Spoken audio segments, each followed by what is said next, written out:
Hello friends,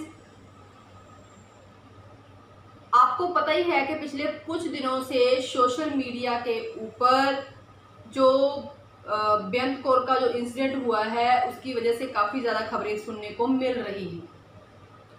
तो क्या है, लोगों के काफ़ी ज़्यादा अपने अपने विचार शो हो रहे हैं और इंडिया कनाडा के से संबंधित जो अथॉरिटी है उनके द्वारा भी इससे रिगार्डिंग जो वीज़े लगे हुए हैं उनके ऊपर सख्त कदम उठाए जा रहे हैं।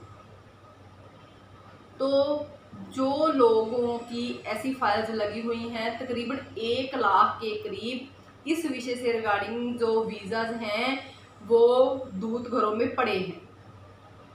तो उनके लिए उनका निपटारा करने के लिए जो एप्लीकेंट हैं उनको अच्छे सबूत इकट्ठा करने की ज़रूरत है, क्योंकि उनकी जो फाइल्स हैं उनके लिए बहुत ज़्यादा बारीकी से निगरानी की जाएगी और उनका निपटारा बारीकी से किया जाएगा। मीन्स के आपको सही सबूत इकट्ठा करने की ज़रूरत है, ताकि ऐसा ना हो कि आपने अभी वो सबूत इकट्ठा नहीं किए और आपके पास टाइम कम हो, आप सबूत इकट्ठा करते रह जाओ और आपका फाइल लगने का टाइम निकल जाए। तो ऐसी गलती ना करें, सही सबूत इकट्ठा करें। क्या क्या कर सकते हो वो भी मैं आपको थोड़ी जानकारी इस वीडियो में देने जा रही हूँ। सबसे पहले तो अगर आपका ओपन वर्क परमिट की फाइल आपने लगाई हुई है तो आपके जो पति या पत्नी कनाडा में गए हुए हैं, आपको पता ही है कि 2 साल से ये कोरोना काल जो चल रहा है इस वजह से कनाडा में लोग अच्छी कमाई नहीं कर सके। तो इससे क्या है, उनके पास फंड की कमी है। तो आप इंडिया में रह रहे हो तो इंडिया में रहकर आपके बैंक अकाउंट में सफिशिएंट फंड होना ज़रूरी है, क्योंकि अगर आपके पास सफिशिएंट फंड होंगे तो कनाडा गवर्नमेंट क्या है वो आपके ऊपर यकीन कर सकेगी कि आप वहां जाकर कनाडा गवर्नमेंट के ऊपर किसी तरह का बोझ नहीं बनोगे। आपके पास आपके खर्चे के लिए सफिशिएंट फंड हैं। तो ये बैंक खाते में होना लाजमी है ताकि आप वीज़े की जो रिक्वायरमेंट है उनको पूरा कर सकें। आपकी जो भी फाइल एप्लीकेशन लगाई गई है उसके ऊपर विचार करते हुए देखा गया है कि कनाडा पहुंचने के बाद परिवार मेंबरों के ऊपर आप बोझ नहीं बनोगे। अक्सर जो नौजवान इंडिया से कनाडा जा रहे हैं वो कनाडा जाकर फार्मर एगिटेशन का हवाला दे रहे हैं, क्योंकि उन्होंने क्या है अपनी एप्लीकेशन में फार्मर का वो भरा होता है, तो वहाँ जाकर वो रिफ्यूजी स्टेटस में चले जाते हैं, जिसका पूरा सारा खर्चा कनाडा गवर्नमेंट को करना पड़ता है। इससे क्या होता है, कनाडा गवर्नमेंट के ऊपर काफ़ी ज़्यादा बोझ पड़ जाता है। तो मान लीजिए कि आपने अपनी एप्लीकेशन में अपनी कैटेगरी फार्मर शो की है, तो वो आपकी एप्लीकेशन 1 साल पहले लगी थी, तो आपने अपने आप को कनाडा के काबिल बनाने के लिए 1 साल में कुछ भी नहीं किया, कुछ तो सीखा होगा आपने।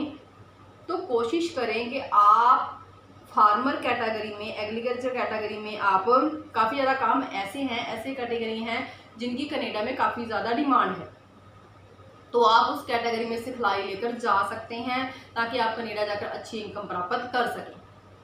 जैसे कि फ़िश फार्मिंग हो गया, शीप या गॉट फार्मिंग हो गया, डेयरी फार्मिंग हो गया और मीट प्रोसेसिंग हो गया। तो ये कैटेगरी भी फार्मर कैटेगरी के अंदर ही आती हैं। इन कैटेगरी में आप अच्छी नॉलेज लेके जाएं ताकि वहाँ जाकर आप अच्छी इनकम प्राप्त कर सकें। और इंग्लिश लैंग्वेज का टेस्ट जो है वो इम्प्रूव करने के लिए आप जनरल मॉड्यूल का आइलेट्स का टेस्ट दे सकते हैं, उसमें अच्छे बैंड लेने की कोशिश करें। आप आइलेट्स भी कर सकते हैं, पीटी भी कर सकते हैं, टूफिल कर सकते हैं, सेल्फिप कर सकते हैं, ताकि आपकी इंग्लिश इम्प्रूव हो। क्योंकि आपको पता है कि कनाडा एक इंग्लिश लैंग्वेज का शहर है, वहाँ मेन जो लैंग्वेज है वो इंग्लिश बोली जाती है। अगर आपकी इंग्लिश अच्छी होगी तो वहाँ जाकर आपको काम करने में किसी तरह की दिक्कत नहीं आएगी। या फिर बीए या एमए में आपने इंग्लिश का सब्जेक्ट आपका नॉन होना लाजमी है, आपने इंग्लिश का सब्जेक्ट पढ़ा होना चाहिए। तो ये छोटी छोटी बातें हैं, अगर इनको आप ध्यान में दोगे तो आप अपने वीज़े की जो रिक्वायरमेंट है उनको जल्दी पूरा करोगे और आपको वीज़ा लगने में किसी तरह की दिक्कत का सामना नहीं करना पड़ेगा। जिनको ड्राइविंग आती है वो इंडिया से अपना ड्राइविंग लाइसेंस लेके जाएं, क्योंकि कनाडा जाकर आप उसे कनाडा के ड्राइविंग लाइसेंस में कन्वर्ट करवा सकते हैं। जो ड्राइविंग लाइसेंस है वो क्लास 5 का अगर आपके पास है तो आप डिलीवरी ड्राइवर की जॉब कर सकते हो, टैक्सी ड्राइवर की जॉब कर सकते हो और किसी स्कूल की बस वगैरह भी चला सकते हो। ये काम करके भी आप अच्छी इनकम प्राप्त कर सकते हो। अगर आपके पास हैवी ड्यूटी ड्राइवर का लाइसेंस है तो भी आप कनाडा जाकर ट्रेनिंग लेकर ड्राइवरी का जो काम है वो कर सकते हो। और आप कंस्ट्रक्शन मशीनरी ऑपरेटर के ऊपर भी आप काम कर सकते हो।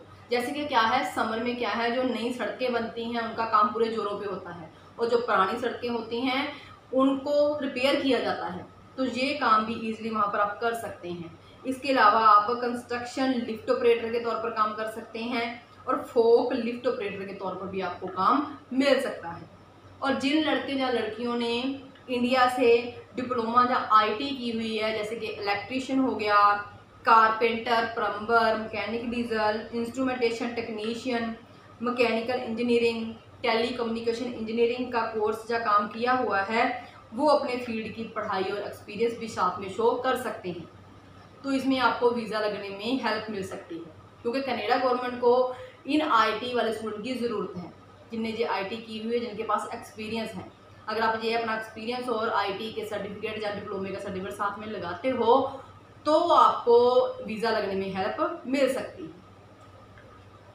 आपको बता दूं कि कनाडा एक टूरिस्ट कंट्री है, यहाँ पर अलग अलग देशों से लोग घूमने के लिए आते हैं। और अगर आप अच्छे कुक हैं, अच्छे हेयर ड्रेसर हैं, आपने कॉस्मेटोलॉजी का कोर्स किया हुआ है, या फिर आप फिजियोथेरेपी का कोर्स कर सकते हैं जब आपने किया हुआ है, तो आपके लिए ये बहुत ही फायदेमंद शो होगा। इससे भी आप अच्छी इनकम प्राप्त करने के योग हो सकते हैं। तो इन सारी छोटी छोटी बातों का आपने ध्यान रखना है ताकि आप वीज़े की सारी रिक्वायरमेंट को पूरा कर सकें और आपको ईजिली वीज़ा मिल सके और वीज़ा मिलने में आपको किसी तरह की दिक्कत का सामना ना करना पड़े। तो ये मैंने आपको थोड़ी सी इन्फॉर्मेशन दी है इस वीज़े के बारे में। अगर आप ज़्यादा डिटेल में जानकारी चाहते हैं तो आप हमारे कनाडा के ऑफिस में संपर्क कर सकते हैं। हमारे कनाडा के ऑफिस का नंबर नोट कर लीजिए 1604-765-5008। इस नंबर पे आप कनाडा के टाइम दिन में वहाँ फ़ोन कर सकते हैं संडे के दिन। और अगर आप हमसे इंडिया में बात करना चाहते हैं पटियाला ऑफिस में, तो पटियाला का नंबर आप नोट कर सकते हैं 9882955000। और अगर आप हमें ऑफिस में आके मिलना चाहते हैं तो ऑफिस का एड्रेस भी नोट कर सकते हैं आप C174 near Toyota car agency, focal point, Patiala.